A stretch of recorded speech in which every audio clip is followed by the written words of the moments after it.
In week 4 of this unit, I began to explore a program called Tinkercad, which I had never heard of or seen before. I did find it quite challenging to use to maneuver the elements into the correct place and size, but here is an example of the 3D food clip I made and the 2D logo converted to 3D. I didn't want to give up, so I went on to create a crocodile in a biome.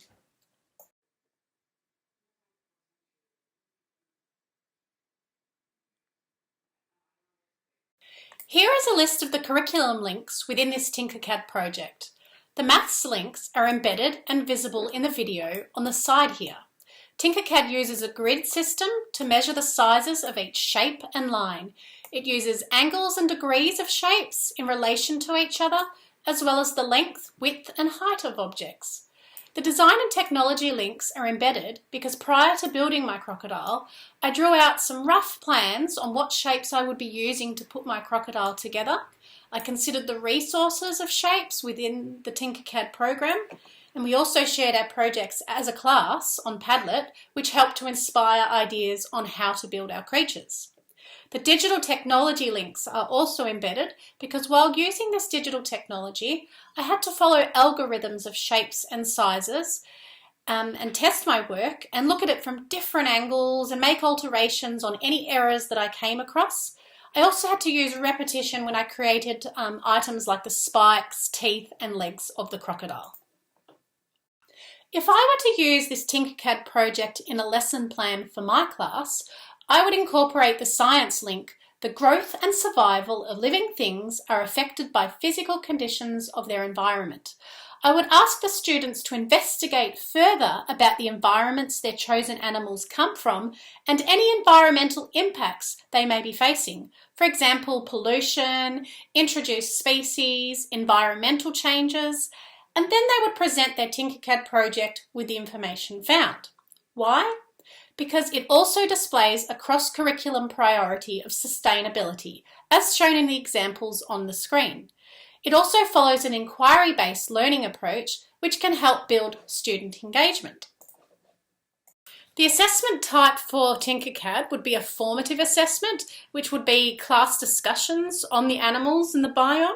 There would be journal writing and note-keeping by the students on their investigations, as well as their Tinkercad planning and ideas. As a teacher, I would be walking around and observing the students and offering them guidance as they need it and taking notes of all the things that I can observe during that time. So there won't be any strict grading as such, but I will just take notes on what the students did well and what they might need further help on. In week 8, I used the following materials to build the catapult. After completing the project, I actually realised that I stuck the masking tape on the wrong way. It should have actually gone lengthwise. So if I was to redo this project again, I would change the direction of the masking tape, which would make the structure a bit more stable. I also used YouTube just to clarify a few of the instructions I was a little bit unsure of.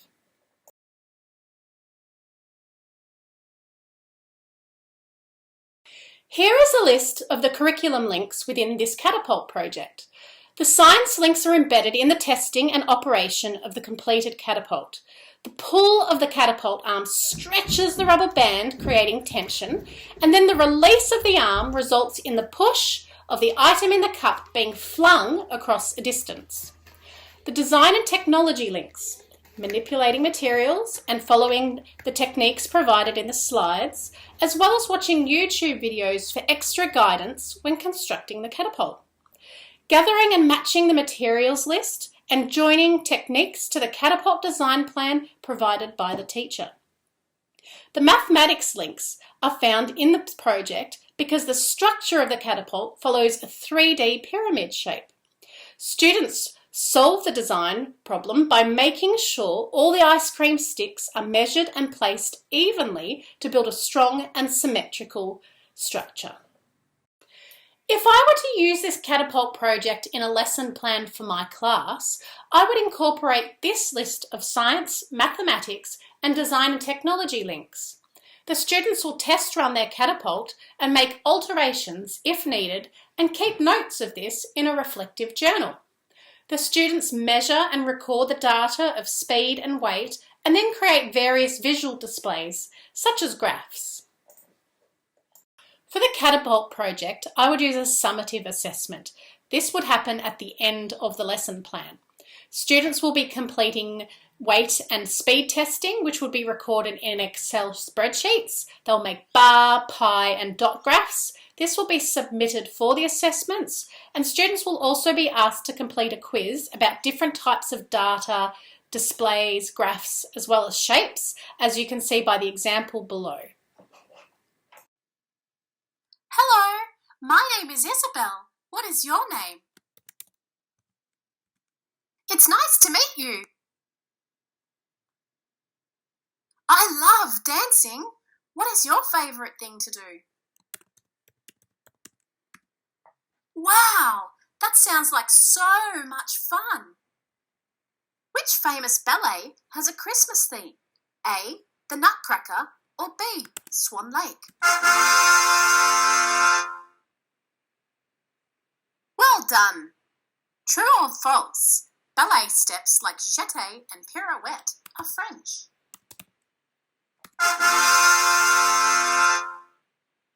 Oui, oui, correct.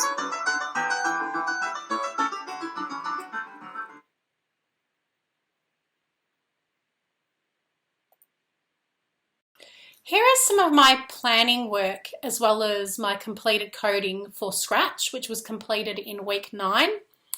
Now, there was a few things that I'd had a bit of difficulty with, but Scratch has a great forum where you can either ask questions or look if someone has asked a similar question when they're stuck with coding. So I utilised that along the journey of making this Scratch animation. Here is a list of the curriculum links within the Chatbot project. The digital technology links are prevalent due to the use of designing a visual animation using algorithms of timing for the speech, movements and quiz elements, as well as repetition for the movements and voices linked to the speech bubbles. The design and technology links are found through the process of planning out the story and actions of the characters, as well as researching different types of backgrounds, sounds, and character costumes. Learning ways of how to achieve the design plan was also a bit of a collaboration through the sharing and viewing of students' work on Padlet for inspiration. The mathematics links can be found when measuring the distance and location of the Scratch character, measuring the time of each voice recording so that the text bubbles appear at the correct times, as well as the timing of the movements. If I were to use this Chatbot project in a lesson plan for my class, I would incorporate this list of digital technologies and science links. I would ask my students to think of a way that technology could be used at home, school, work, or in any location to make a task easier or resolve or reduce a problem. They will be asked to think about how their design will impact the environment around them, either positively or negatively. For the Chatbot project assessment, I would use a diagnostic assessment. This would be used as a pre-assessment of coding understanding. So it will be assumed that students will have used Scratch previously in another grade or another class. So the students will participate in a pre-quiz about coding. So there, as you can see, there are some examples below here. So they'll be tested on working out timings, what codes make certain movements and sounds.